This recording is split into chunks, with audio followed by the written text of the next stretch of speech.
You are listening to Vitruvian Man with Jesse and Josh.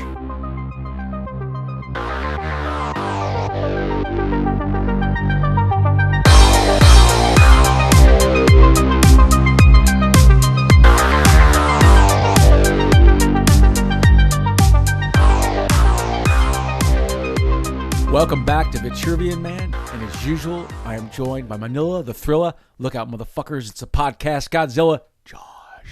Dude, 3 weeks, motherfucker. I'm sorry.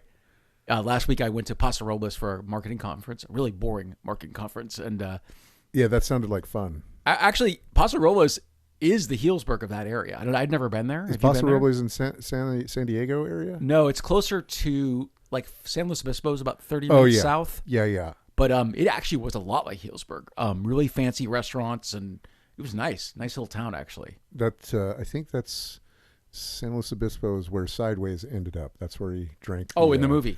I haven't seen that $500 since it came out. Bottle of wine and a styrofoam cup in McDonald's or whatever it was. I had a friend in high school. His grandmother bought, like, really expensive wine, and he would steal 2 or 3 bottles, and we'd chug them. Like, with no understanding of how good they were. You know what I mean? Like, so that was really stupid. You know what I mean? Just fucking. So, in other news, my band had its first gig last Sunday in San Francisco. That was amazing. Tell the two people out there that what the name of the band is. It's Rebuild Your Ruins. We have Rebuild Your Ruins. We have an Instagram, but there's no music on it yet. There'll be some demos coming up, but it was awesome. Played, it's always, to me, it's like every time I play live, it's like, how many mistakes did I make? And I can catalog every single one of them as they're happening. It's like, probably made about 7 mistakes, not long ones, but like literally the wrong chord or like, right. It's like, all our band is ADD. We've joked about calling ourselves the ADD All-Stars because people will just forget a section of a song we've been playing for a year. Like, ADD, bro, it's a curse. But after the show, after we played, we were the second band. I'm at the bar getting a beer, and a guy next to me, old timer like me, long hair, metal shirt, goes, "Hey man, good job. What are you drinking?" I'm like, "Oh, bro, I got to take my son home. But if you're offering a beer, I really appreciate that. Thank you." So someone was about to buy me a beer. That was nice. Cool. Yeah, nice. And then the American Dream followed us, and they destroyed the fucking place. Nice. One of my favorite new bands. I'm gonna send you a video. You gotta watch it. Yeah. Oh send my it to god. me. Oh my god. These guys are amazing. I want to check it out. Everyone, check out the American Dream if you like hardcore and punk and. Oh my god, unbelievable. So what's been going on with you in 3 weeks? Anything interesting or no? We did the movie night. Oh, and what'd you watch? We watched Blood Harvest, which had That's terrible, isn't it? Yeah, oh yeah. Is that the one about the community of weirdos that's cannibals? No, what is it? No. It's well, I really don't know what it's about. All I know is that there's blood. And name one sentence. It's give me a sentence synopsis. No, you can't do it. I'll tell you the real draw. Yeah. Tiny Tim as a demented clown. Okay.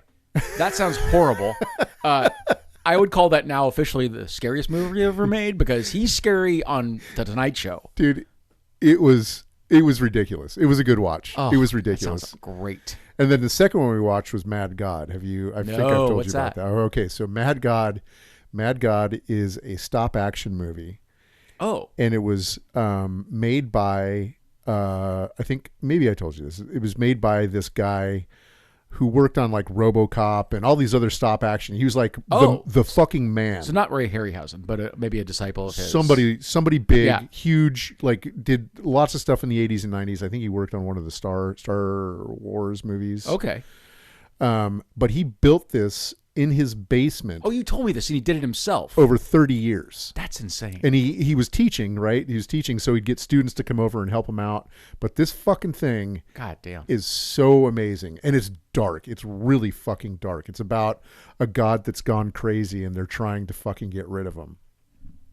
And is it, I'll put it this way, is it a novelty, or is it actually a good movie? It's a really good movie. Oh, cool. Okay. No, like... I think there's maybe a few words in the whole thing, but the live action, the stop action shit is just incredible. Oh, that's great. It's an amazing movie.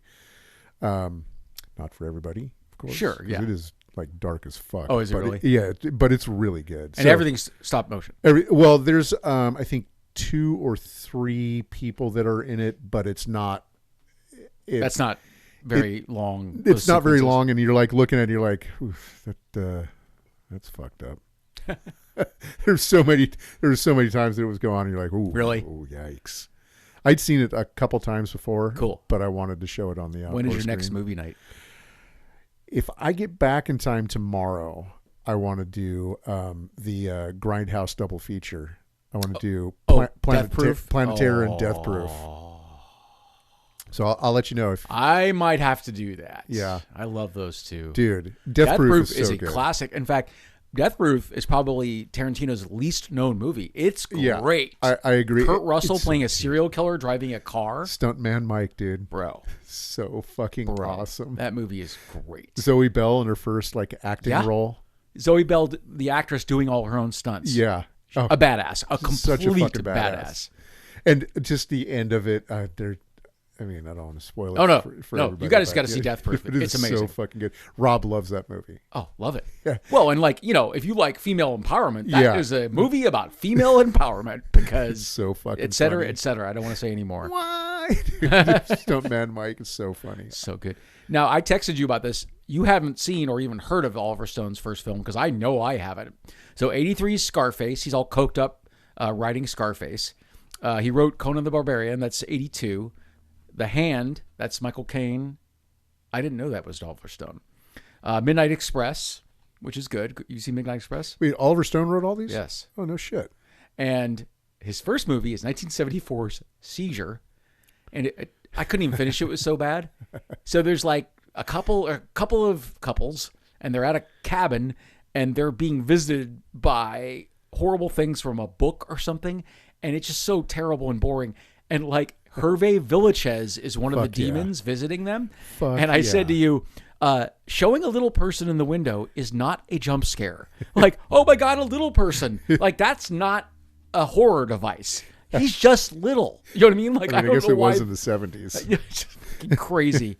But I mean, it's the least scary thing you've ever seen. That's pretty funny. funny. Villachez is wearing some kind of bizarre African tribal outfit or something. I just can't even describe it. It's insane. Of course. That's fucking hilarious. Yeah.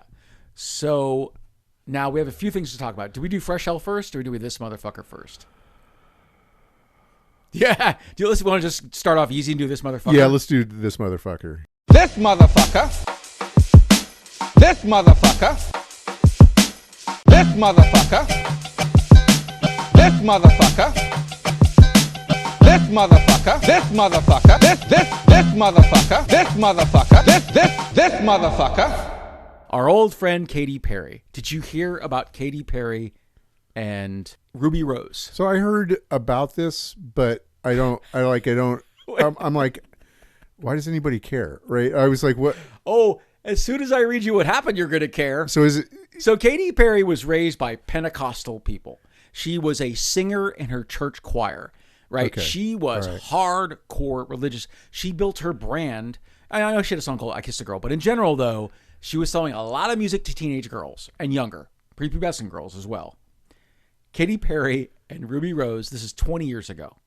They're partying. They're high out of their minds. It's possible.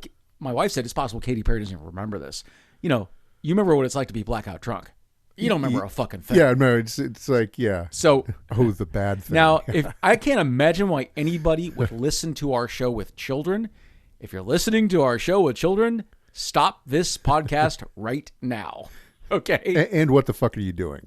This is Ruby Rose described. So Ruby Rose, she's an actress. If you've seen John Wick 2, I just saw John Wick 2. She plays the short-haired badass who does ASL. Yeah. That's Ruby Rose. Yeah. Excellent, actress and action star. So this is Rose. She didn't kiss me, Katy Perry.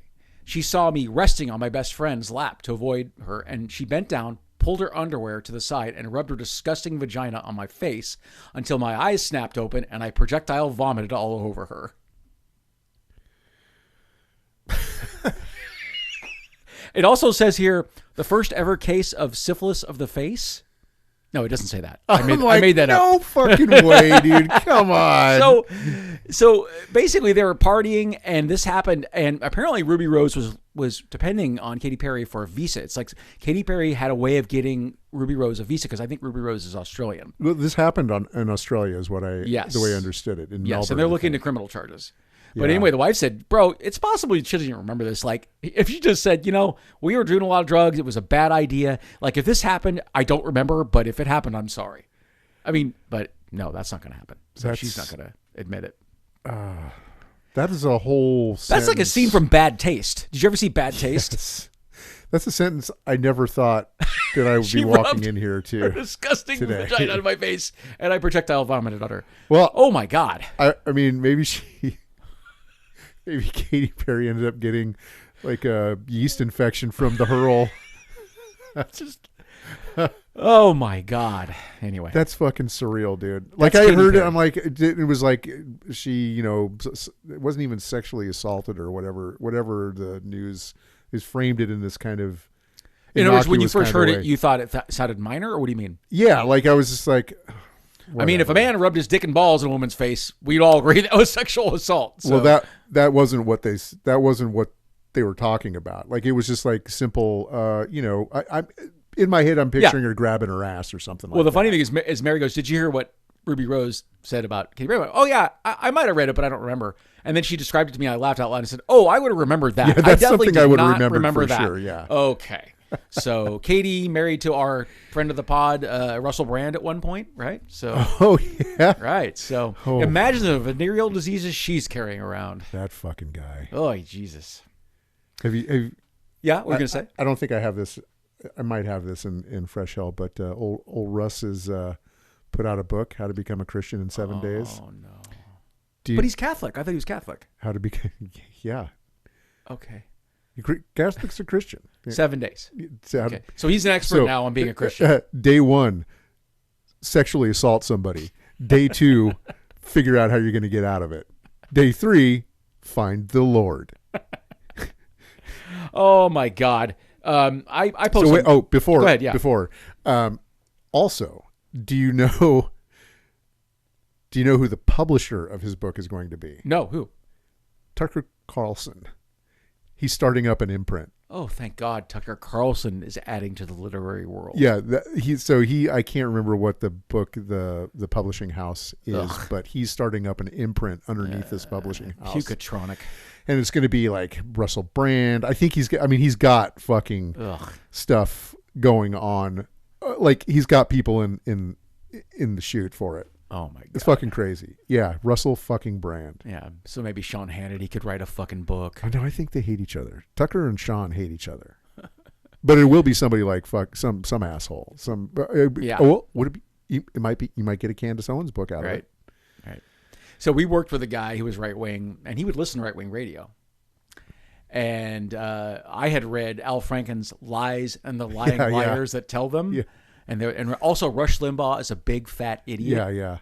Which people got very upset about. Rush Limbaugh attacks people ad hominem, he left is a and big right, fat idiot, right? But so you see that Al Franken's making a joke there, right? Yeah. It's an ad hominem attack. And this guy we worked with, it's like, how do you know you don't like Sean Hannity? Have you listened? I'm like, no, I read the book where it exposes all the lies that he tells. An objective listen is not needed at this point, right? I've already read all the horrific things he's done. He's such a piece of shit. He is a piece of shit. That guy. So, okay. We don't have imaging, but we have a segment called Fresh Hell. And you're going to lead it off. You have some notes about all the worst stories from the last 3 weeks. So I've been keeping track of the news for 3 weeks. And you got how many notes? I got like 6 pages of fucking notes. I mean, like handwritten, back and front, like just tons of pen written notes.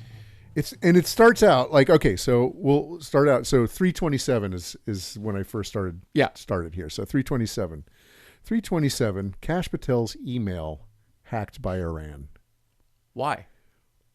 To embarrass him. Wait, I'm sorry. What position does he hold? Head of the FBI. Oh. Okay. Head of the FBI. Okay. You'd think security might be top of the form there. They hacked his email, and what'd they do? They released all of these pictures that were in there of him like smoking cigars and drinking booze and just being a general asshole. So they're basically like trolling him. They're trolling him. They're trying to embarrass him as much as possible. That's pretty great. Fucking FBI director, dude. Yeah. So personal emails and pictures leaked purely for embarrassment, purely to embarrass him. Mission accomplished. Fucking awesome. Bill Maher to get the Mark Twain Prize. Okay, so for comedy. Is it still called the Mark Twain Center? Or is it called the Trump Mark Twain Center?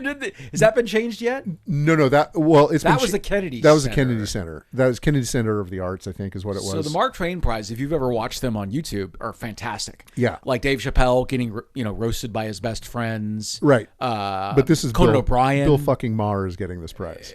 Fuck Bill Maher. And it has to do with it's the White House. So and the White House totally denied it because it's handed out. The Twain Prize is a White House function? As far as I understand it, it is something that is given. It is chosen by either the Kennedy Center, which is run by the White House, or it's directly from the White House. Gross.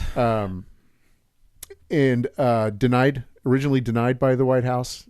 They backtracked it because they lie about everything for no real reason.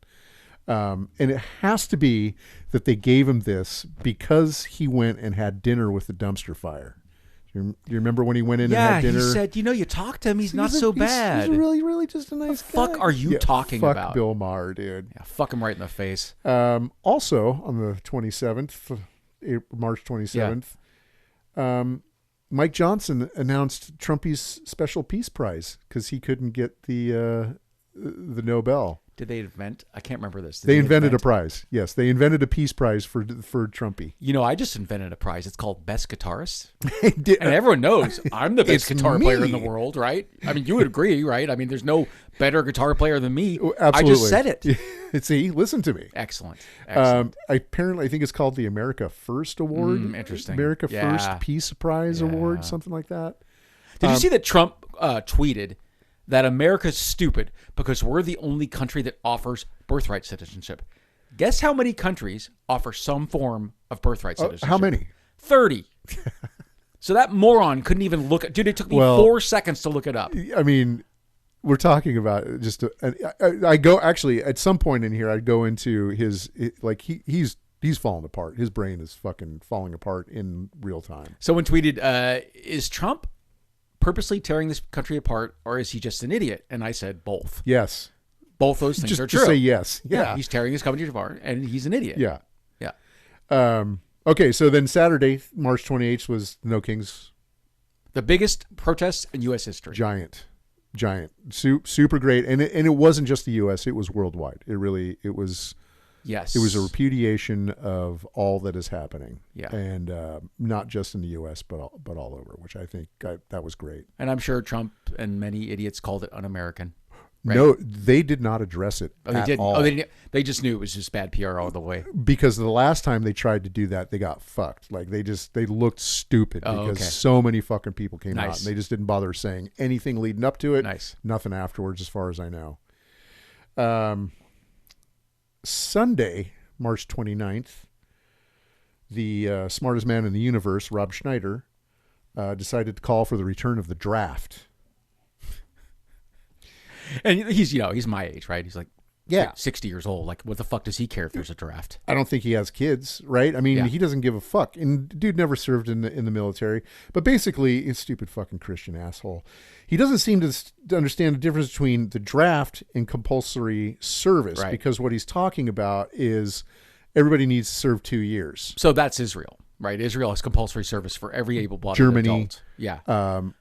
Sweden? Not Sweden, but Switzerland, something like that. Sweden, Switzerland, I think they all they all know how to shoot guns. Yeah. Switzerland has so many fucking arms just buried all over the country. Yeah, and no everybody guns, knows and how no to gun use them. deaths, by the way. Right. And everybody knows how to use them. Yeah. No, yeah, exactly. He obviously never served, but yeah, he's a smartin'. Rob Schneider is a fucking moron. He's an anti-vaxxer, of course. Yes. Lindsey Graham is in danger of losing his seat. Did you hear this? Wow. And real quick, the reason it relates is Lindsey Graham said, I'm going back to Georgia. I think it's Georgia, right? Am I saying that right? I don't know. Anyway, whatever. I'm going back to whatever podunk moronville I live in, and I'm going to tell everybody to sign up for the draft. And I believe the lady that's running against him said, oh, as a mom from the state that you're in, go fuck yourself. But that was great. So, dude. Monday, March 30th. We're not even to April yet. Not even to April yet. Oh, God. Vance thinks aliens are demons. What are you talking about? fuck are you talking about, Josh? I can't remember the name of the podcast that he was on, but basically they were like, talking to him. They ask him because they're threatening to release the UFOs and fucking all the information. Yeah. And they haven't yet because Right. They're not going to. What's stupider, but believing in demons or believing in aliens? But due to his Christian understanding, which is actually neither, right? He believes that aliens are demons, and we have to really be careful. We have to watch out because Because what? What is it? The greatest trick Satan The devil ever pulled was making you not. convincing the world he didn't not exist. true. Yeah. Yeah. Usual Suspects uses that. That line. Yeah. So and at that point, 3 weeks ago almost, he had said nothing about Iran. He had commented at nothing. But on we Iran. do know his feelings about aliens, though. We know his feelings about aliens and demons. Before I forget, I'm sorry I'm interrupting you again, but I had to spit this out because I didn't put it in my notes. Did you see Christians or Catholics at least are upset about Trump talking shit about the Pope? So let me just understand this, right? A child molesting piece of shit who is not a Christian, who doesn't know anything about Christianity, who's never read the Bible, who is the worst person on earth. This is the final straw. This is the one that he talks shit about the Pope. He raped children, and you're okay with all that. And you also have like the not Catholics, the Protestants, that are all fucking wound up about him posting that picture of himself as Jesus. Did you see Iran trolling Trump with that AI video they made? I never watched it, but I did so it's see Jesus that it popped knocking up. Trump in the fucking face, blood splattering everywhere. It's great. I can't believe that Iran's take on that whole thing was like, don't talk about the prophet like that, right? I love it. I mean, I hate it, but I love it. So now we're on to Tuesday, March 31st. Come on, we're not in April. This is going to take 3 hours. Kid Rock's Apache flyby. Did you see that? Yeah. So those guys flew by. God. I don't know if they saluted him or what the fuck they did, but they're in trouble, all right? Am I saying that right? Well, they were in trouble. Okay. And then they dropped it. The orange dipshit absolved them? Or? Cake Stand, Captain Yeah. Cake Stand. Do you remember Captain Caveman? Yeah, the cartoon? Yeah, the cartoon. So I've been calling him Captain Cake Stand, and I do it in that voice. Nice. Captain Cake Stand. Nice. Oh my God. So every time Trump sees a cake stand, he's got to stop and buy one. Well, no, Cake Stand. Hegseth. Oh, keg stand. I was talking about cake stand. Oh no, Keg Cake stand. Stand. Captain Cake Stand. Is there like a picture of Hegseth doing a cake stand? He's a drunk. He's got wet brain. So was Hitchens. Right? I mean, Christopher Hitchens, who we'll quote later today, was a drunk too. So. Hitchens was a fucking anomaly because he could be drunk as shit, right? 2,000 words, and they wouldn't need to edit it. Oh no! Yeah, he could be drunk as shit. He'll destroy you in any debate. And won't remember it. He is. Yeah, exactly. Yeah, but no, with lessened faculties, he'll still eat you alive. So crews of 2 AH-64 Apache helicopters were suspended. And they did a flyover. Did they wave or salute him? They flew over his pool. I saw the footage. And okay. There was two crews that were flying by him, and they were suspended, quickly put back in by Cake's breath. And then Trump said something along the lines of maybe they were trying to defend Kid Rock. Yeah, against what? These are not smart people. Against the demons. Who fucking knows? And on that note, I think Trump has frontotemporal dementia, which is where your frontal lobe starts breaking down. What are the symptoms of that? Like, are you been watching his speech? I got a list. Okay. Increasingly inappropriate behavior.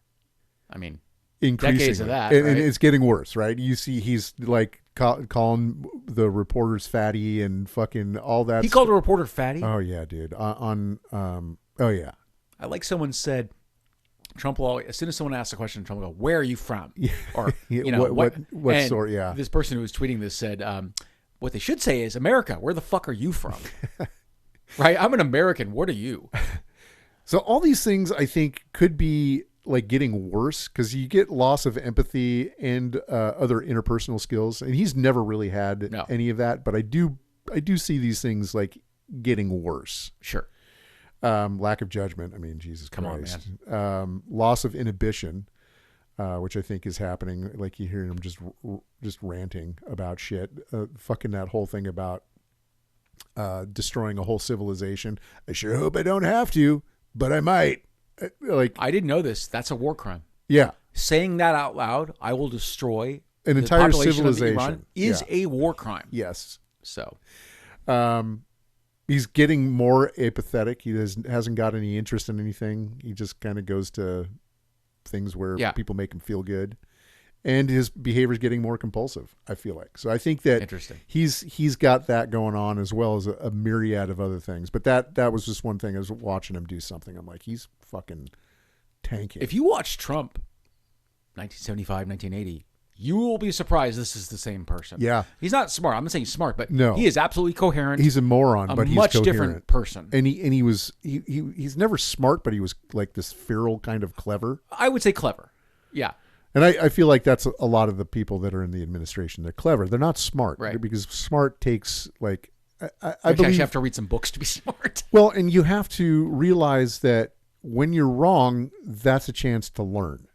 They're never wrong. They cram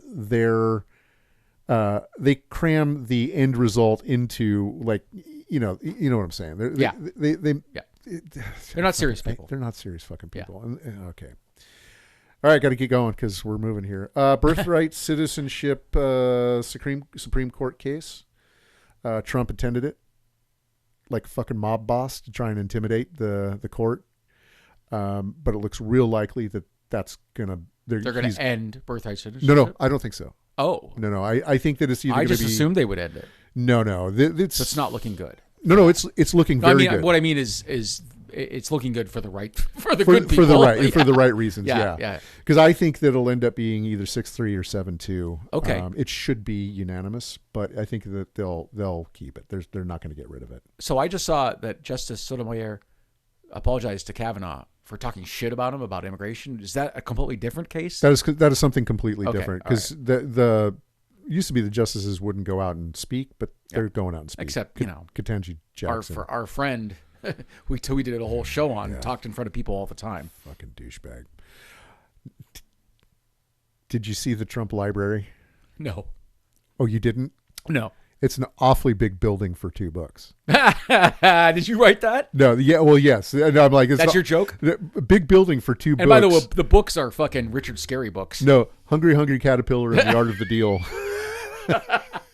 One of them is his books. Yeah. What's the other one? The bunny one where it's all fuzzy. That one. Yeah. I'm trying to think of kids' books. You know what I mean? Like, yeah. Picture books don't count. They have to have text in them.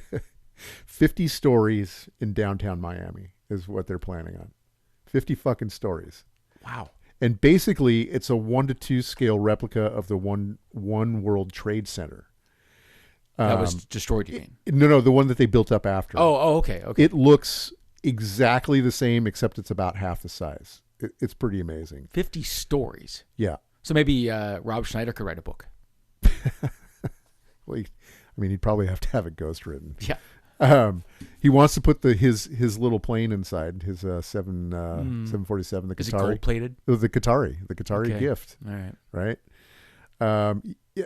Okay. So I know you haven't, but at some point you should watch the 2-minute video that they put together of it. Of the library. Of the library. Oh, that sounds great. It's gold. It's worth a few laughs. It is so much gold. Oh Jesus! So we're still on 4-1. We're still on 4-1 here. Jesus, bro. Kristi Noem's husband. Did you see any of this? Yes. So Kristi Noem's husband, the bimbification fetish, was appearing on live social media with giant fake tits and underwear, like tight-fitting underwear. It's so funny. Did you see there was an SNL skit? They're like, I ain't making fun of that. I ain't kink shaming that motherfucker. So and Kristi Noem's having an affair with another person with Lewandowski. Yeah, right. Lewandowski, yeah. Who was like too crazy for the White House. Right. So he was doing something else. Yeah, right. So she's having an affair with him. Okay. While her husband is Apparently, this has been like cross-dressing, an open secret for a long time. Wow. Like in DC, everybody kind of knew about it, but somehow somebody leaked it. Odds that he's a Christian, 100%. Yeah, I mean, oh yeah, absolutely. And I mean, this definitely gives more context to the Lewandowski affair. You know what I mean? Like Jesus Christ. All right, April 2nd. I just titled this "Bye Bitch." Fuck Pam Bondi. Ugh, Pam Bondi. Yuck. Getting her ass fired. I'm sorry, I'm Attorney General? Yeah. Right. Okay. Yeah. She obviously got canned because two things. Because she fucked up the Epstein files. She fucked it up. In what regard? She couldn't get it out of the headlines. That's a PR person's job, not the Attorney General's job. I mean, if you're working for Trump, doesn't matter what your title is. You're fucking PR for Trump. You know how I raped children? Could you please get that off the news? Yeah. But the other thing that she got canned for was for not taking down his enemies. She could not get a fucking case to stick to anyone because she A, stupid, B, not a serious person, not a serious person, and C, fuck her. It's just like there's no case, you know. Yeah. So she's been going after his enemies and trying to charge them with whatever Trump and none of it bullshit stuck. they're doing. None of it stuck. And the thing is, like, the joke always was, you know, you can get a fucking grand jury to indict a ham sandwich, right? Yes, an indictment's easy, right? They can't do it. They can't get it past the grand jury. Right. Great. So like Sandwich Man, right? Remember Sandwich Guy? He threw the fucking sandwich at the cops. Yes. And they tried to fucking indict him. Nobody would indict him, right? They did it twice, and they couldn't get anybody to put him into a court case. Before I forget, I'm sorry I keep interrupting you because these news things come to me as you so talk. Much, yeah. Did you see they're going to charge an ICE officer with basically road rage? Oh yeah, I did see it pulling his gun. Yeah. Terrorized a couple of people in a car. Now I got excited. So the article I read actually said outright, this is an interesting precedent. Yeah. Because the guy who is very excited to have brought those charges says this is the template for bringing these guys to accountability. Right. I did get excited for a minute, and then I remembered cops are above the law. So I guess I'm not that excited about this. You know, cops are above the law. Cops rarely get charged with anything. They defend each other to the death, and they rarely pay for their crimes. We'll see. We'll see. We'll see. But even cops don't consider ICE cops. No, apparently the regiment, or at least the requirements to become an ICE officer, are over 400 pounds. Yeah. Can hold a gun. IQ lower than warm water. So. Yes. No, there's no qualifications to be an ICE. No, and so like it was like 10 push-ups or something. Cops, even then. Bro, I could do 10 push-ups. That's not really that big of a brag. All right, Pam Bondi. Trump must be really fucking pissed because he didn't even make up a fake job for her like he did for Kristi Noem, right? She like made up a fake fucking job. What was her fake job called? Oh fuck, I can't remember the name. It doesn't of it. matter. But something interior or something. Something completely fake. Yeah. Like just Chief amazing. Twat. Yeah, well, I mean, don't need to make that one. Twat in charge of staffing. Twat's the matter. So with that, she didn't appear for the subpoena to appear in front of Congress, I think it was yesterday, because she claims that since she's out of the position, she doesn't need to pay attention to the subpoena, which is not how that works. No. So we'll see. And if she was a dedicated professional, she would care about the outcome of that. No, she didn't give a fuck, dude. No. Yeah. And now she was replaced by his personal attorney, Todd Blanche. That should go great. Is not going to be super awesome. Blanche. Blanche is only a letter off from Blanc, which means white. Yeah. His name is Ted White. Now, do you remember his 19-minute speech about Iran after the fact? I can't bear to watch that shit. Yeah. I'll watch people make fun of Trump. I can't watch him utter a word. Yeah. It's just so horrifying. Yeah, it's pretty bad. It was like. Did you watch the whole thing? I watched a good chunk of it. Okay. There was a point I was like, I can't watch this fucking douchebag anymore. But no. Definitely mental decline, low energy, petulant. Yeah. Didn't bother explaining anything, just complained. Called the reporter fatty. I think that was before that. That was on a different thing. But yeah. Remember when we thought George W. Bush was the worst president? Of all time? or at least of the modern era. I mean, he was up until till that point. I mean, I was depressed when George W. Bush got elected, and I had no idea it could get way worse. No. It didn't even occur to me it could get way worse. Yeah. So, all right, Friday. What day? April 3rd. Fuck, dude. 10 years later, we're still going through this last 3 weeks. So, have you paid any attention to the ballroom? Is this the thing they shut down the production of? So the ballroom is an adjunct to the White House or an addition to the White House? Yeah, so he tore down the East Wing and wants to build this ballroom. But something I saw a while ago was like, this is not just a ballroom. They're putting something underneath it. And, like what? A bomb shelter? Well, it's bomb-proof. But what it's going to be is a military AI complex. To what end? So what they want to be able to do is run the military, run operations, AI military operations from a secure location. Because one of the things that, like, moving forward with AI being integrated into the military on a bunch of different levels, these data centers and like military complexes that house them are going to be really necessary, right? You need to have these things in order for this shit to work. So the only place to put it, like, because if you fucking bomb that shit, your military shuts down and you're fucked. So they're planning on putting it underneath the ballroom. Is that the whole point of the ballroom? Like, is this a facade? Yes, it is. Although the ballroom itself is a grift, because that will be where you go to lick the dick. I wonder if Trump will pay the workers that build the ballroom, because Trump has a long, I know, but Trump has a long history of not paying off the people that build his stuff. Oh no. So the one thing he said is like, the American people aren't going to have to pay for this, but that's bullshit. The American people are going to have to pay for the ballroom itself. The AI complex underneath the ballroom is going to be built by, this is gold, Amazon, Meta, Microsoft, Google Alphabet, Palantir, Booz Allen, Apple, Lockheed Martin, and NVIDIA. So this is Idiocracy, right? Well, Idiocracy, everything is sponsored, right? So yes, but that's like, that was his claim. We won't, the American people won't be on the hook for it, but these motherfuckers will be. They're going to want something out of it, right? Yeah. All these people are going to be, dude, it's crazy. But the thing is that he denied that was a thing for a long time. And then somebody dropped it. I think it might have been Dre Dossier. Dropped what? Dropped the fact that are like, this is not what it appears to be. Okay. This is what I think that it is. Okay. And she put out this Dre Dossier, dude. If you haven't checked it out on Substack, she's fucking amazing. Awesome. But she laid it all out. And then at some point he said, yeah, that's right. That's really what's happening. And he got all fucking, I wasn't going to tell you, but I guess I have to now because somebody fucking leased now, dude. So Trump, the used car salesman, is telling us how we're not going to have to pay for his ballroom when the Iran war is costing billions a day. Yeah. Yeah.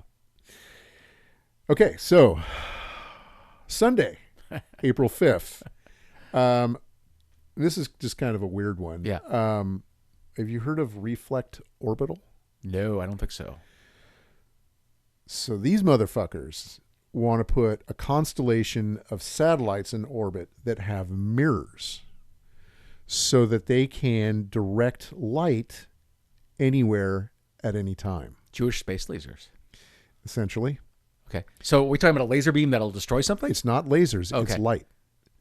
So say, like of course they're giving these like best case scenarios. Oh, what if we put it over, onto solar panels to generate more electricity? No, it's going to be used as a weapon. Do they understand how powerful the sun is? What the problem is not that, right? Yeah. Because it's basically just reflecting a light. It's not going to do. So what if it's not a weapon? What is its function? It is a weapon. Okay. But it's going to be used as a weapon of deterrence. So you're going to shine the light of the soldiers so they can't see to fire their weapons? You want to sleep? Maybe you don't get to sleep. So they would like battlefield, shine a giant go to a battlefield, just a beam of fucking light onto these people. That's what tents are for. I mean, if it's daylight out, it doesn't mean much. You know what I mean? But this is there's definitely fucking military use for this. This is like a horrible fucking idea. Okay. And light pollution is already so fucking bad. There's so many fucking satellites. This administration has a horrible idea? Dude, Bro. at best. Finally, a horrible idea. So Tuesday 4/7, that was fucking lunatic in chief threatens to destroy Iran and tacos out at the last minute. And my only comment was release the Epstein files. I mean, that's, that's really what this is all about. Although I did get a pretty interesting, I saw an interesting take on what's actually going on with Iran. Yeah. I'll get to it in a minute, though. Yeah. All right. Vance accuses, this is my favorite, Vance accuses the EU of trying to interfere with the upcoming elections in Hungary while in Hungary interfering with the upcoming elections. How did he interfere with the upcoming elections? That's Orban, right? Orban. He was there stumping for Orban. Yeah. He was on stage with Orban saying, you need to vote for Orban if you believe in Western values. Western values. Western fascism. No, it's not Western values. It's fucking Putin's values. Yeah. It's Eastern, what is it? What was that movie? Eastern Promises? Yeah. Yeah. Son of a bitch. And the Hungarians, obviously, I mean, I wrote this before, but obviously did not want fucking Orban. And the only reason he conceded was because he lost in a fucking he lost by 80%. landslide. 80%, I think he lost by. He lost. It was big. So thankfully, Vance is out there stumping for Orban. Thankfully, someone is standing up for Orban while Iran is getting crushed by bombs. Exactly. And I mean, I'll get to it in a bit, but essentially, you send Vance to do something, somebody dies, right? Because they sent him to see the Pope dies. Send him to see Orban, he loses. Send him to Iran to fucking do the ceasefire. No ceasefire. Yeah. Oh yeah. Then I've got the ceasefire thing. I mean, I've kind of gotten into that, but what I have ceasefire 4/8 ceasefire lasted less than wait a minute. It never started. Did we talk about? We must have talked about it a couple weeks ago. Trump starts the war unprovoked. Yeah. So a war crime, and is upset that they closed the Strait of Hormuz. You mean the one that was open 4 seconds ago before you started the war? Dude. Do you understand how things work? Well, and every single administration has white papered that war because, fuck Iran, right? They're a bunch of horrible fucking people. At least the government, of course. Sure. Not the civilization, but the jihadis that run that fucking country are awful, and it would be a fucking nightmare if they got nukes. It would. So they've white papered this war since 1979, right? They've fucking wrote why this is a terrible idea. Well, what'll happen if you do this? Yeah. Every single fucking one ended with or began with they're closing the Strait of Hormuz. Right. No fucking shit. These fucking morons, dude. Did you see this is somewhat related. Did you see that Putin approached 3 previous presidents tempting them to help Israel attack Iran, and they all turned him down? So Putin basically pitched this to other presidents, and they previous to Trump, and they all turned him down. And Trump goes, "Sure, that sounds great." Putin, not Netanyahu. I'm sorry, I'm saying all that wrong. Yes, Netanyahu. My bad. I'm sorry, my bad. No, I'm not going from notes. I'm just going from my memory. He's been stumping that for fucking. Been stumping it forever, and they all turned him down until Trump came along. Because everybody knows what'll happen except for these fucking morons. And did you happen to look at the ceasefire demands from both sides? No. Oh god, dude, it's pretty great. So here's Iran's 10-point plan. Yeah. Right. This is what they want. They want the U.S. to commit to non-aggression. Yeah. Right. Iran to continue to control the strait. So they've got it. They're going to control it forever now. I mean, that's just the way it is. U.S. needs to accept Iran's uranium enrichment, lifting of all primary sanctions direct from the U.S. Yeah. Lifting all secondary sanctions indirect, so not the U.S. but for the U.S. Termination of all UN Security Council resolutions. Termination of the International Atomic Energy Association, or I think it's whatever agency, Board of Governors resolution. So basically making it so there are no international organizations that can control them in any way. They want payment for compensation for damages inflicted on Iran. They want a withdrawal of U.S. combat forces from the region. So like we're obviously Meaning Israel too? Israel too. Cessation of war on all fronts, including Lebanon. Right. Wow. So these are all Iran's demands. So I'm not an expert in politics. That's impossible. All that's impossible. All of that is impossible. So their list of demands are not taken seriously. They are asking for everything. Yeah. Now the U.S. is fucking. They said they had a 15-point plan, but I could only find a 10 points. 30-day ceasefire. Dismantling of nuclear facilities in Natanz, Isfahan, and Fordo. Permanent commitment to never develop nuclear weapons. Like, it's the opposite of everything in there. Yeah. Hand over Iran's stockpile of enriched uranium and allow the International Atomic Energy Agency to monitor them. Nice. Limits on range and number of missiles. Yeah, right. Ending Iran's support for regional proxies. Again, yeah, right. No way. Ending strikes on regional energy facilities. So they were striking energy places and all the neighbors. Reopening Strait of Hormuz. Removal of all sanctions imposed on Iran and the ending of the UN mechanism to reimpose them. That's a weird one. I don't think I get it. I don't think I get that one either as I'm looking at it. Provision of U.S. support for electricity generation at Bushehr civil nuclear plant. So because it's a nuclear plant, they want control of the power. What? Like that's their starting point. Yeah. That's their starting point. And just so we're clear, the first thing that he said was that he wanted a complete and total surrender.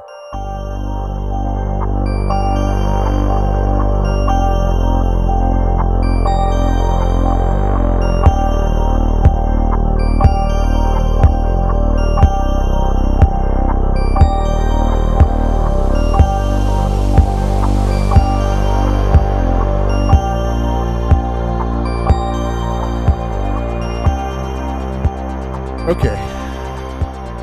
Thursday. We're inching towards April this 9th. today. Yeah. Did you watch the weird fucking Melania presser? Oh, is this where she says she denies any I have friendship never, with ever Epstein and said his victims should testify in front of Congress? Yeah. Does she realize who the victims are? I mean, this is the thing I'm a little unclear about. So she claims she doesn't know Epstein. That's got to be a lie. But pics, dude. But what is she suggesting that these victims testify in Congress? The last thing that Trump and his friends want. Isn't that that must have pissed off Trump, right? Nobody knows what that was. There's a couple things, and I'll get to them here because I think they might have figured it out. But can't we assume that infuriated everyone who's involved in the Epstein files? Who knows what? They don't want anyone testifying in front of Congress. Who knows what was going on there, dude? Like, we don't know if Trump knew about it. Like, he initially said that he did or didn't, and then changed it. It's like the whole thing was so fucking weird. Huh. My thought is that there was going to be, and then this, I heard this from other people too, but I was like, oh, somebody's going to drop a book. Somebody's dropping something. It hasn't happened yet. Although, do you know Channel 5, Andrew Callahan? I don't think so. He's young guy. He was All Brakes No Gas. Did you ever see that? I don't think so. No. He would he would go around and like he had like a Winnebago and he'd go interview fucking people at weird things. It's possible I've seen him on YouTube. I just don't remember the name. And it's pretty. He's pretty entertaining. But he got this coup, dude. I don't know what the fuck how he did this, but he got Hunter Biden and he did like this 3-part interview with him. Right. And on there, Biden basically said, Michael Wolff, that guy, the author that has basically hung out with Epstein, has all these pictures. Yeah. He was like basically Melania and Trump are, we're going to sue you for $1 billion. I'll fucking bring it. I'll sue you back. We'll fucking put this out into open court. So is he publishing a book? He's published books. Oh, but I mean, Are you saying he's about to drop one on the Epstein So that was files? my original thought. But what happened is that Hunter Biden, during this interview with Andrew Callahan, basically reiterated a bunch of shit that Michael Wolff said in his book. One of them being Epstein introduced Melania and Trump. Originally, Melania was Epstein's girlfriend or fuck buddy or whatever he had. So not only does she know him, Melania was in a relationship with him. All this stuff. So basically, Hunter Biden said that stuff that was in the book. Wow. Right after this presser, she served Andrew and Hunter with notice that she was suing them for libel? $1 billion for libel. Yeah. If it's true, you can't sue someone for libel. Right. And it's just, I mean, this is what they do. This is what they do. And then once you fucking kick them in the dick, then they have to turn around and go away. Yeah. Do you know who David Pacman is? I don't think so. He's kind of a lefty guy. Okay. Does some stuff. Anyway, he talks a bunch of shit too. Okay.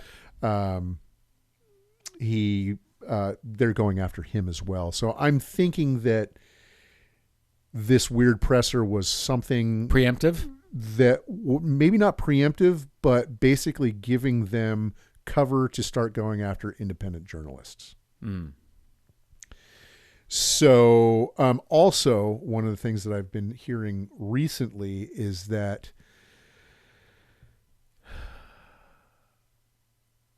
this guy, I'm gonna fuck it up, but I think his name is Paoli. Friends with Epstein, Jean-Luc Brunel, one of the fixers and finders for these guys, for models, the sex trafficking. His ex was friends with Melania and was around at that time. Paoli, because she was now his ex, called ICE on his ex to have her deported back to Brazil. Jesus. So because of that, they're worried that she's going to drop some fucking bombs. Oh, nice. Who knows if it'll actually end up happening, but that was one of the things that's floating around there. So on Blue Sky the other day, wondered where the hell is all these anonymous, hackers and stuff. Why haven't they released the Epstein files? Because they were never very good. I guess part of it too is a lot of it's on paper. It's not digitized. It's not scanned in or what. Yeah. All right. Well, we're on to Monday. Okay. Vance is getting fucked, dude. Yeah. He's completely getting fucked. Which we want because he's a potential presidential candidate when Trump dies or 2028 comes around. Yeah, so. No, I think that he's getting set up to take all the blame for any failures. So he goes to places where shit's just not going to work out. Right? He fucking went to the UFC fight with Marco Rubio while Vance was fucking negotiating the ceasefire in Pakistan. I would love to fight JD Vance. Oh. Would you love to fight JD Vance? Dude. Damn, bro. I'm sorry. I drifted off there. Yeah. You're just fantasizing about it. There's a drool coming out of your mouth. And then so that was the 13th as I wrote that. And then the 15th, did you happen to see the Tapusa event that Vance did? I don't think so. You know what I'm talking about? TPUSA. That's Charlie Kirk's thing. Erica Kirk's Turning Point. Turning Point USA. So what about it? I call it Tapusa. Turning Point is a TV show or it's a... No, it's an actual organization. But I mean they have live events and stuff. They do have live events, and this was because that's what his widow showed up in yes, crazy fucking outfits, leather hot pants, and she's a widow. Gave JD were they black hot pants at yes, least because she's grieving? Yeah. So what did Vance do at TP? So he went and spoke there, and it was an 8,000 seat venue. They thought they were going to get it packed, maybe a few hundred people. So Tapusa's losing its edge here. Mm-hmm. A lot of that has to do with Candace and Tucker and some other people. They're really Hey, they're writing novels. They can't be bothered. no. They're talking hella shit about Erica Kirk. Oh, okay. Claiming, I mean, have you gone down the Candace rabbit hole at all? I can't bear to do that. Because she is fucking like since the whole Charlie Kirk thing happened, since he got fucking. Can we put in blurred? Nice shot here. Since he got fucking shot. Hey man, nice shot. By the way, the bullet doesn't match the gun. Did you see that? I don't know how much of that to believe. Okay, all right. So that's not true. I don't know. Okay. I think that we're talking fog of history at this point. Nobody really fucking. You're not going to know what's happened for a long. Oh, and it's so easy to cover something like that up. Yeah. So. But so I'm sorry. What happened with Vance and TP then? So since then, Erica has taken over TP USA. Yeah. They put on this event. She either got sidelined or didn't want to be seen with Vance. Like it's to that point now.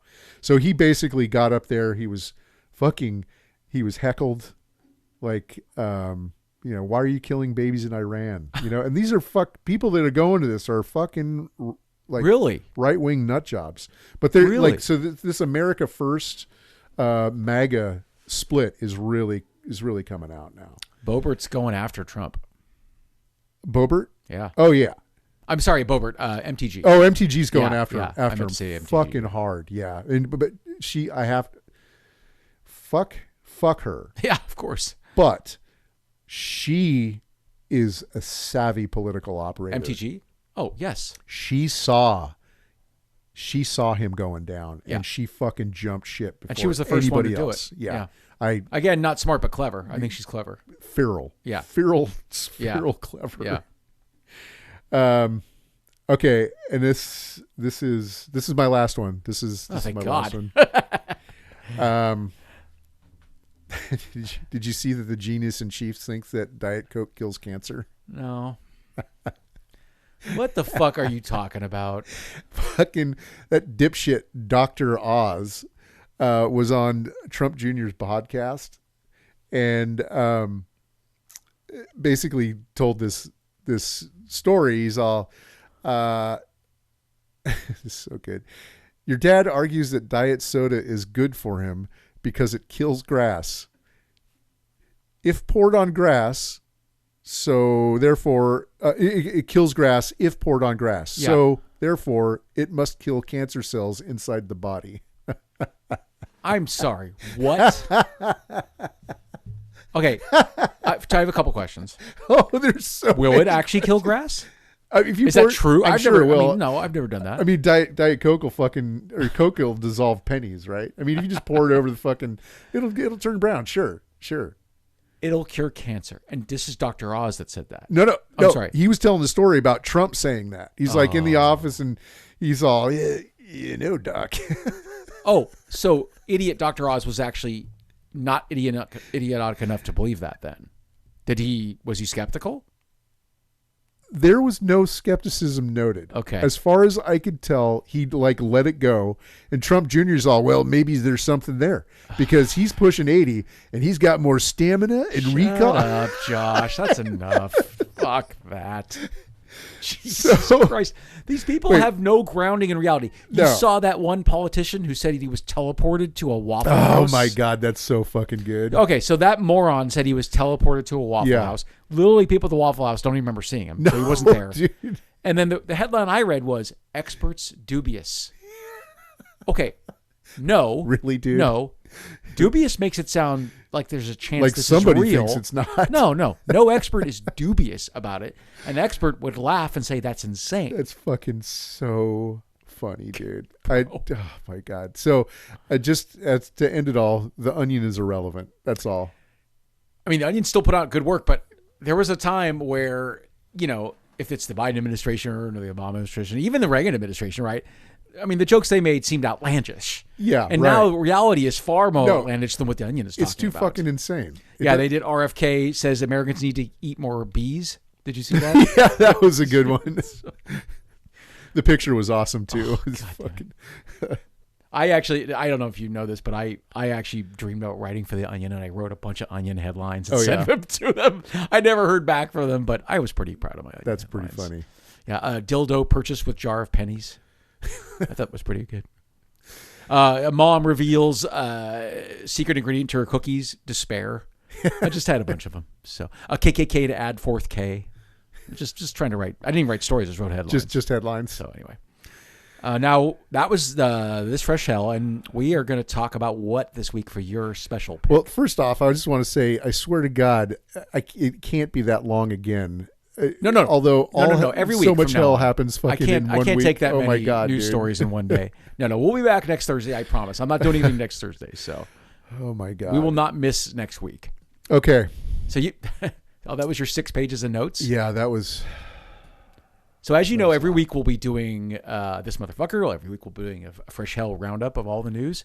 And then every week, alternating weeks, Josh and I are going to pick a fun subject to talk about. And you picked... Hüsker Dü's Zen Arcade. I had conflated... I realized you asked me a week or two ago, had I heard of Hüsker Dü? I think I conflated them with Tones on Tail, which is obviously completely different. Tones on Tail, guys from Bauhaus or something, and kind of more goth post-punk. Yeah, it's Bauhaus without... singer. I realized I Peter hadn't Murphy. heard any Hüsker Dü, and I didn't know it was punk. I think I assumed it was goth. Interesting. I don't know what I knew, but it's straight punk. It's hardcore. It's hardcore. It's the fastest, hardest fucking band. It really is. For a long time. It reminds me of actually a lot of my favorite bands, Black Flag and Circle Jerks, and I liked all of it. You had me listen to 3 different albums, although today you wanted to primarily talk about which album? The big one that I really wanted to talk about was Zen Arcade. Zen Arcade, because I think that's their fucking masterpiece. Yeah. Widely regarded as their greatest work. Dude, like, I still, like, I don't get sick of listening to it. I've been listening to it for fucking 40 years. Yeah, it's awesome.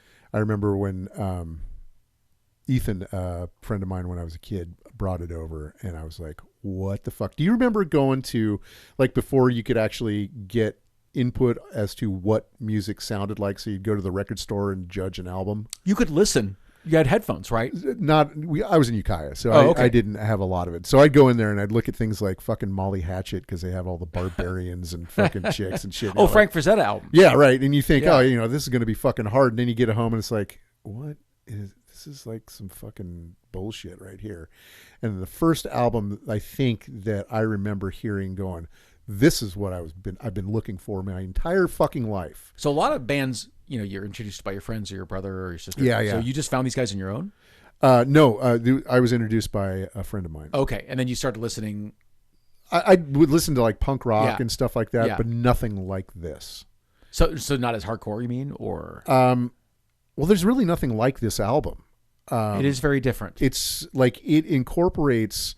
So, the thing about Hüsker Dü is, like, originally they were before they became Hüsker Dü. I can't remember the name of it, but they did kind of covers. They were a cover band. They originally, yeah. So punk, was it punk covers? Well, they did Ramones, but they'd also do like. They do like 60s bands and stuff like that. Yeah, and they actually did a 60s cover on one of the albums I listened to. Yeah. So I was going to tell you, the Sunshine Superman. Yes. On that was great. That's, dude, such a good cover. Yeah. So fucking hard. And I love covers. Covers, I have a special rule about covers. Mike Patton, famously, from Mr. Bungle. Yeah. He did like Easy Like Sunday Morning. Yeah. By the Commodores. And the problem is he's a great singer and he sang it straight. And it's like, this is just kind of a note for note remake of. Oh, he didn't like put his spin on it? Well, I don't mean it wasn't good. But I like a cover that's radically different. Something you put your own spin on. Right, Judas Priest cover a Joan Baez song, famously.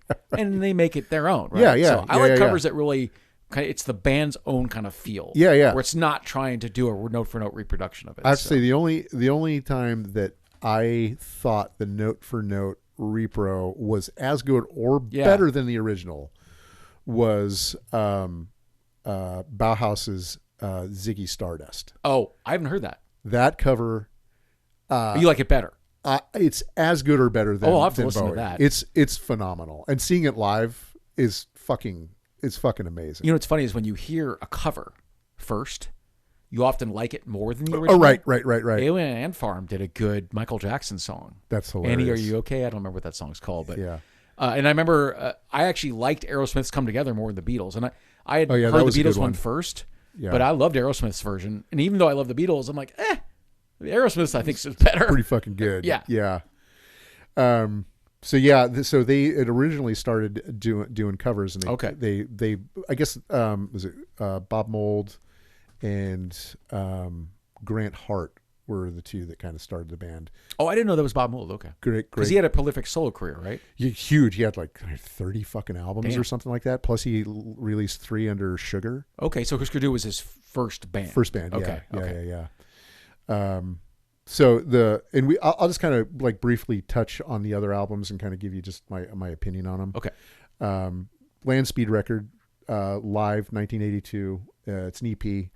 It's basically 2 songs. It's the fastest fucking thing, dude. Like you hear this and you're just like, holy fuck. And apparently they were like, yeah, we're going to play faster than anybody. Nice. They were. So what year was that? So the album came out in 92 and they'd been playing since like, I think 78 or 79.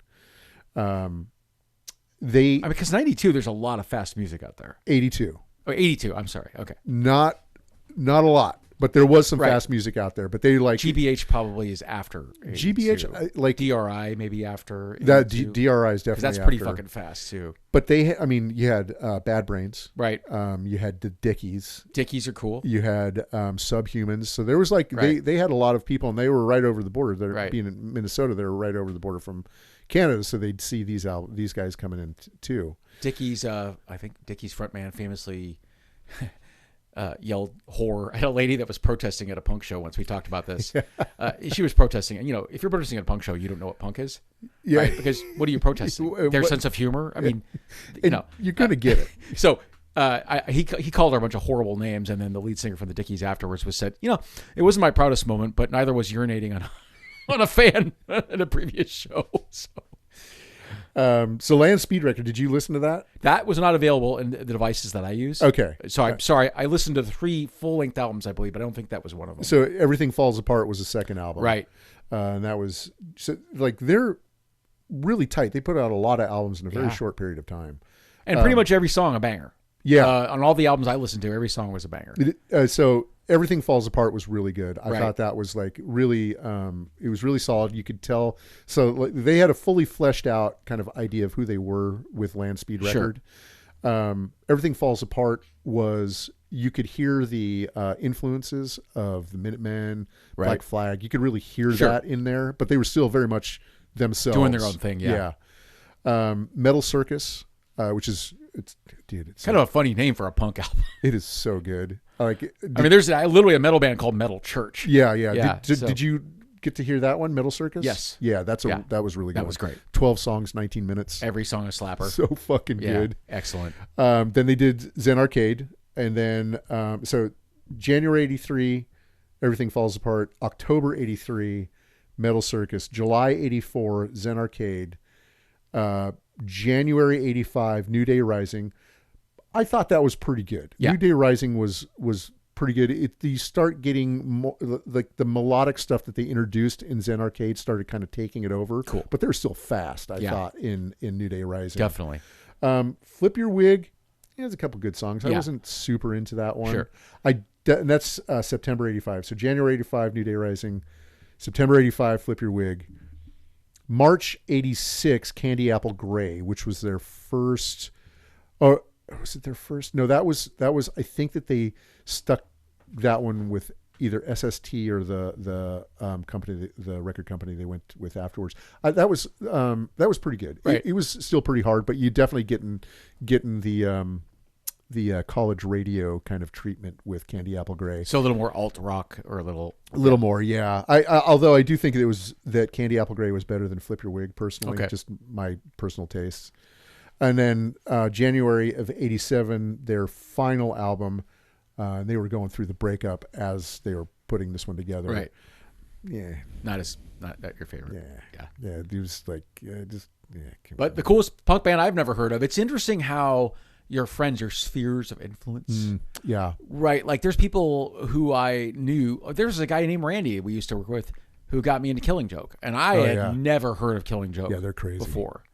There's just, it's funny how friends and And like my little brother actually was into better music than I was. That's It's funny. often like the older brother tells the little brother about the cool shit, but he got me into Portishead. He got me into Massive Attack. Oh, awesome. He got me into Kruder Dorfmeister. He was into early hip hop in like 1984. He was listening to hip hop. So yeah, it's always funny how these great bands, they're great. Everyone knows they're great, but like if you didn't have the right friend, you never even heard of them. Right. I mean, and these guys, like, I think by the time that you were probably really getting into punk and stuff, it kind of been shuffled under the rug, or they'd hit the college radio circuit. Yeah. You know what's funny about punk rock albums, and I wanted to say this in general, is I think, okay, being a fan of jazz album captures jazz really well. You get that feeling of being in the club. It really, the sound is amazing.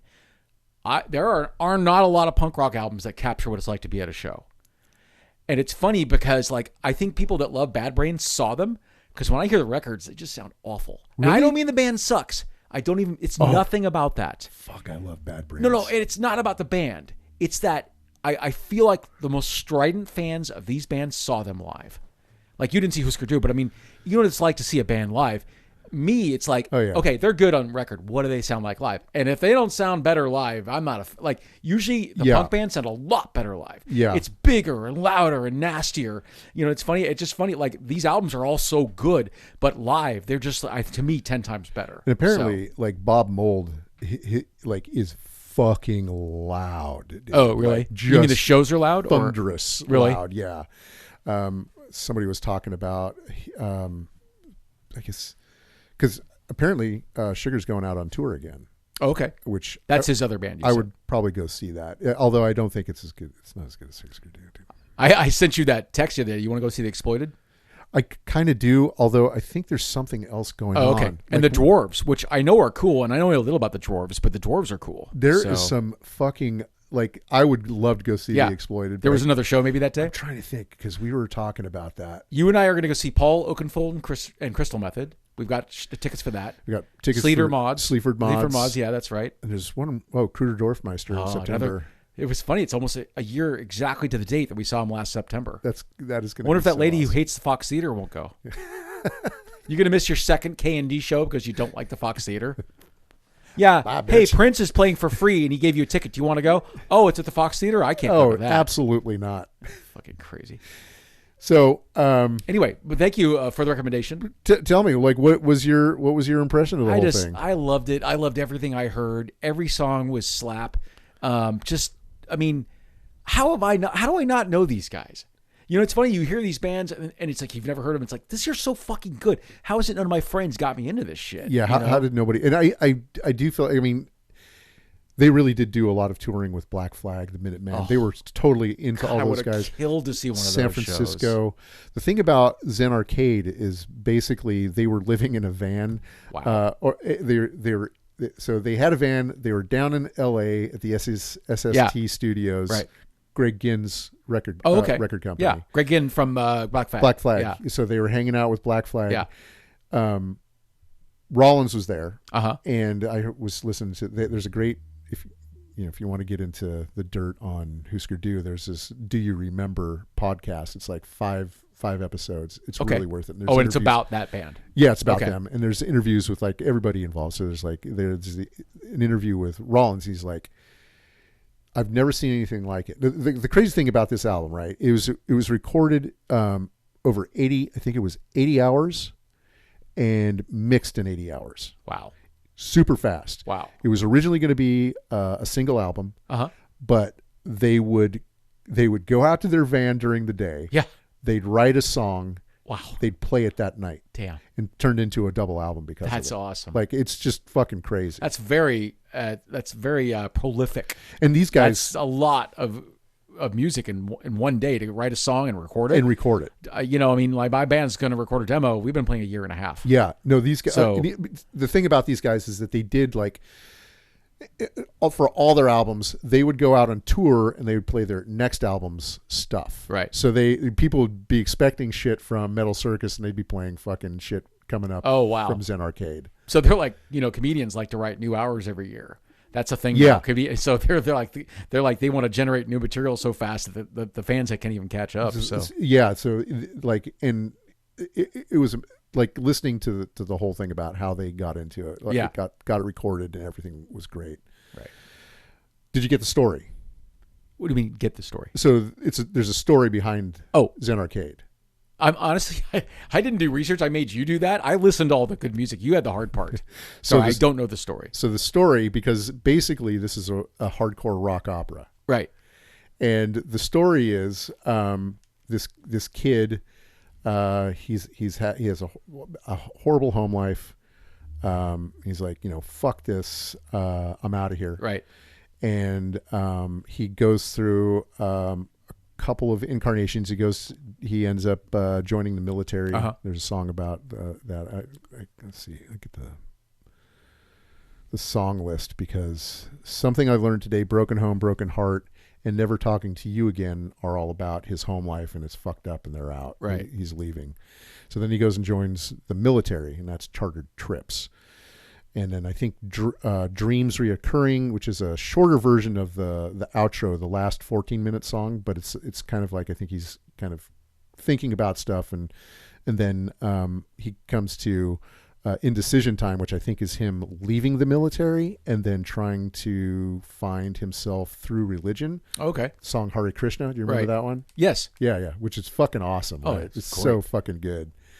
And then then there's Beyond the Threshold. That's like the hardest fucking song on that album. It is so good. Pride, I'll Never Forget You. I think that those are just kind of him working through things and living his life, realizing what it's like to be out on his own instead of in his parents' house. Masochism World. Standing by the Sea is him, I think, coming home. Okay. Or not back to his parents' house, but coming back to his hometown. Yeah. And then Somewhere, One Step at a Time is him getting his girlfriend. And then did you know Pink Turns to Blue, that song? Yeah. His girlfriend dies of an overdose. Oh, shit. And so... her pink skin turned blue. Exactly. That's pretty serious. So that's a great title for a song, right? Yeah. Pink to Blue, Wow. or Pink Turns to Blue. Such a great title. Yeah. Newest Industry, I think, is him kind of, again, figuring out what to do after his girlfriend dies. Yeah. He's going through depression. Monday Will Never Be the Same thing. Okay. And then whatever, the Tooth Fairy and the Princess. I'm not sure what Tooth Fairy and the Princess is about. I don't know where that's going. But eventually he goes home, and then Turn on the News is him waking up from the dream where all this happened. Damn. And realizing that maybe it isn't so bad at home. I don't know if I can recall another punk rock Nothing like opera. that. Nothing. There's nothing like that, nothing right? like it before. I don't think I've ever heard of one. I've never seen anything. What a cool, even ambitious thing cool. for them to do. So ambitious. Yeah. And you hear that melodic hardcore come out, that their sound really gets fucking dialed in there. Yeah. And that guitar, that just so killer. Jamming fucking And his voice guitar. is excellent. And the two of them singing off of each Yeah. other. Hart and is it Grant? Yeah, Hart and Mold. Grant Right. Hart and Bob Excellent Mold. vocals. So good. So Super good. tight. The band's super tight. Now the drummer, dude. Yeah. Holy Oh God, bro. fuck. Yeah, super. My he is unbelievable. God, unfucking, He's a monster. just relentless. Yeah. Just relentless. I always feel like when I was a kid, guitar was important to me. It was the most important thing to me. But now it's like the drummer. It's always the drummer now. I mean, I don't. If the guitar player and the bass player are okay and the drummer's great, I'm in. Yeah. I can handle the band if the drummer is great. Yeah. You know. And what was where didn't we see somebody who had two drum kits? Oh, the Melvins do I sometimes. thought we saw like Wu-Tang had two drum kits. Oh, I think you're right. Yeah, I think you're right. Something like that. Sure. I love two drum kits. Oh, it's great. Yeah. Yeah. Yeah, they're like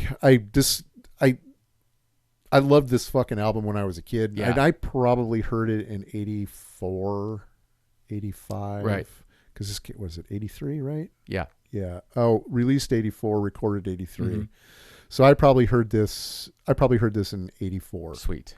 And your little brain lit up. Oh, yeah. Doop, boing. Yeah, that's awesome. And then I was like, I don't like revisiting music a whole lot, but I was like going through stuff and I'm like, Zen Arcade, I wonder if that still fucking holds up. And I put it on, I'm like, oh, fucking lid blown. I don't know if you remember where you were when you first got punk, but it was Repo Man for me. So like I'd heard a punk rock song here and there, but then watched Repo Man and just blew my mind. That was the first thing that got me into punk rock. That's such a good fucking movie. That's Circle Jerks playing a lounge band in that movie. Bags of groceries. Yeah, do a little loungy Circle Jerks. There's so many fucking good lines in there. Oh, bro, it's so amazing. It hurts. You're just a suburban punk. Well, like you get to a four-way stop and no one knows how to drive. Yeah. Repo Man hates hesitation. Bro, if I get to a four-way stop and I see the least I'm fucking going. Man. Yeah. And it's fun. You'll spot drivers on the road just completely confused and like they're driving that way. Yeah. Repo Man hates hesitation. So fucking so good. There's so many good. The Secret Agent Man in Spanish. Hombre Secreto. Yeah. Awesome. The Juicy Bananas. The Juicy Bananas. I one of the things I was thinking when I started listening to this recently again, I was like, dude, if these guys should go out and do this whole album. Oh, I would see that.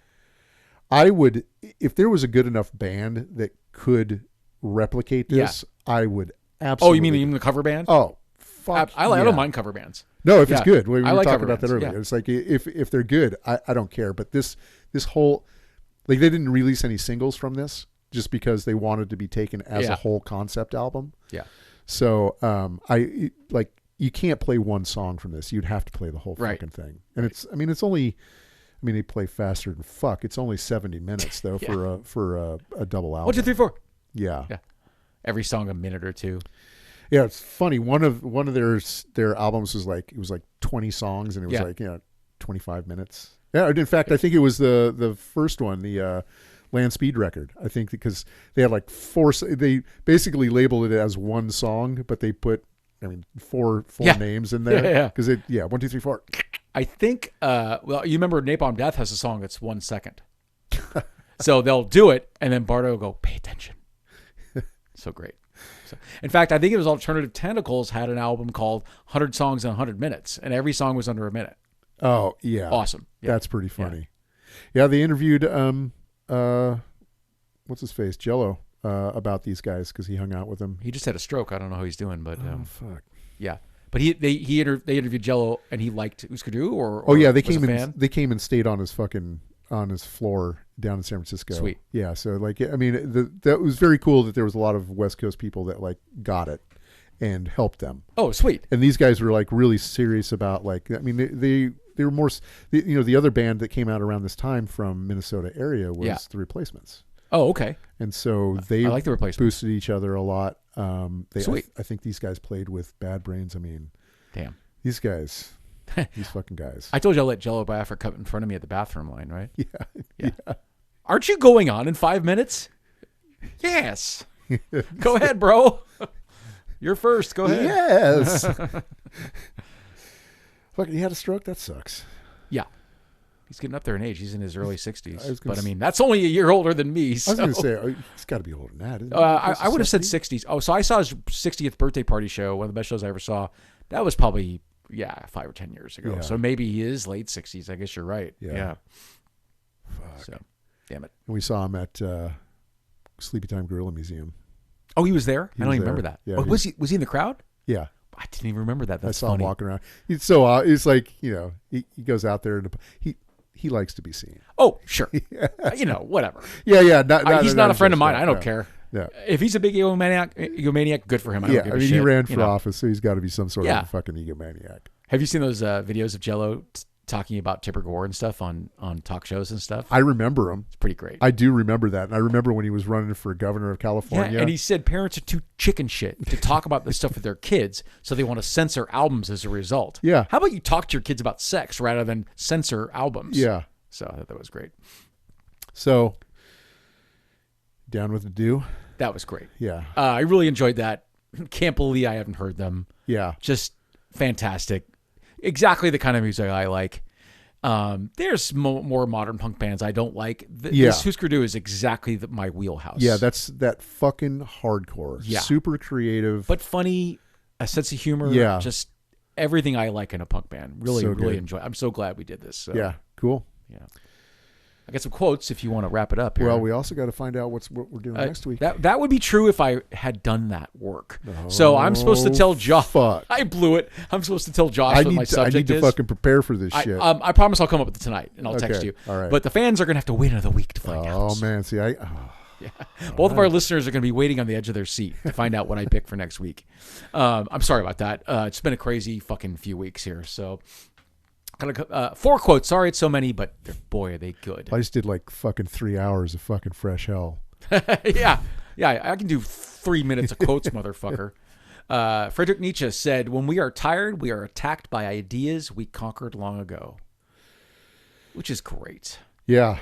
You know, like at your weakest moment when you're just exhausted and can't sleep, it's like, I thought I put you to bed a year ago. You know what I mean? Like, this again? I'm thinking about this shit again? Like, it was funny. I was thinking something very similar to this morning when I was meditating. I didn't sleep well, and it was shitty meditation. Couldn't fucking concentrate, and I was like, I'm just being tired. Is like it just opens you up to. You're so much more vulnerable. Yeah, when you're tired, you really are. Yeah. I'm sorry, I don't know who this is, but Jared Smith said something profound.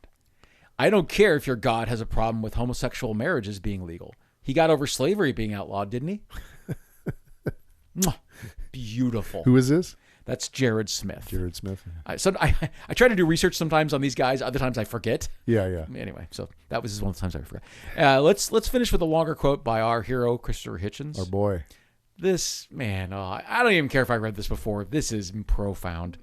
"Beware the irrational, however seductive. Shun the transcendent, and all those who invite you to subordinate or annihilate yourself. Distrust compassion. Prefer dignity for yourself and others. Don't be afraid to be thought arrogant or selfish. Picture all experts as they were mammals. Never be a spectator of unfairness or stupidity. Seek out argument and disputation for their own sake. The grave will supply plenty of time for silence. Suspect your own motives and all excuses. Do not live for others any more than you would expect others to live for you." Bro. The man. Damn. Miss that guy. Live and let live. He's somebody we could use at this time. Just love to hear like Hitchens talking about this administration. Oh. Because this is the saddest, darkest time of this history in a long time. But it would be a little more bearable if Chris was talking about it. And one of my favorite things is like these stupid fucking dipshits think that he would be on their side. Well, I know that he so was known as a bit of a war hawk in certain spots. Well, what happened is, because he was writing for The Nation, I guess, in the late 90s. Yeah. And at some point he came out in favor of the war in Iraq. Yes. Which he would have said was based on evidence. Because I saw him with, we talked about this, I saw him with Newt Gingrich on a right-wing PBS show. Yeah. Talking about it. And Hitchens is always armed with facts.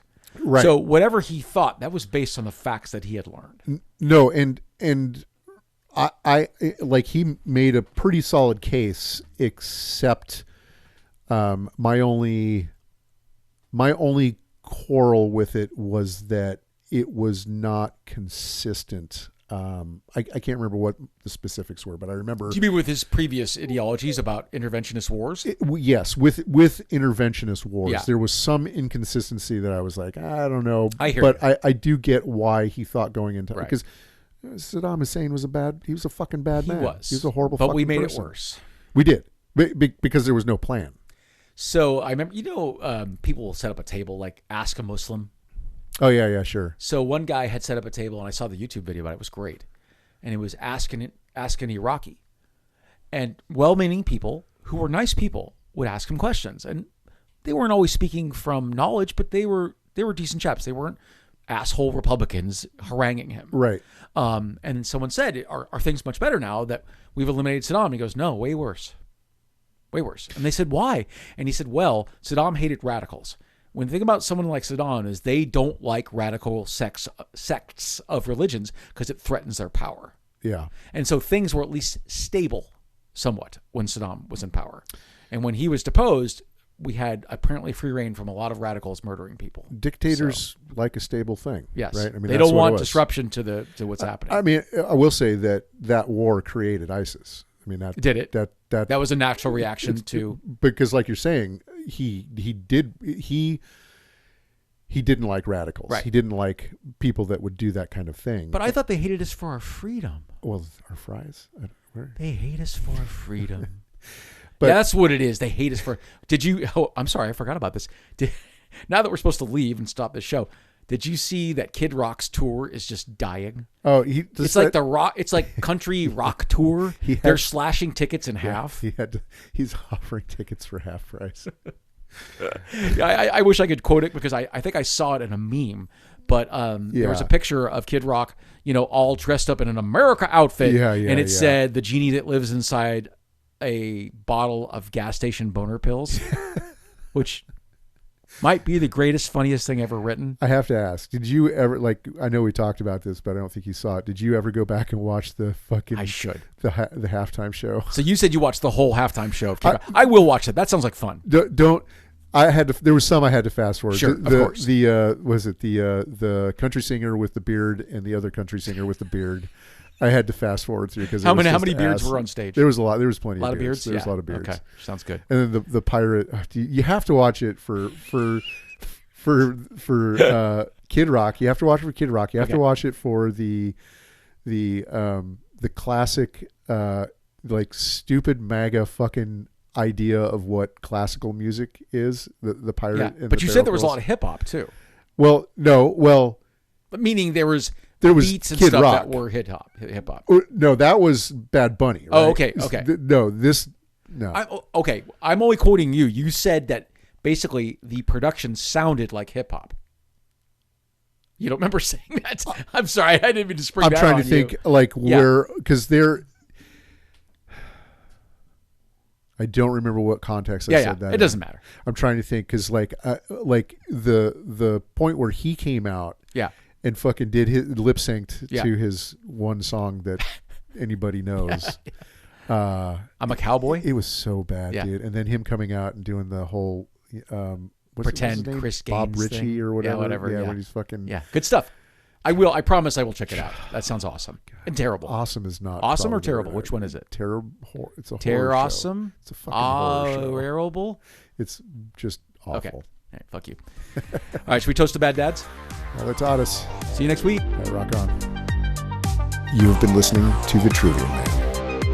If you'd like to get a hold of us, you can either call us at 415-484-8841 or send us an email at thetriviumpod@gmail.com.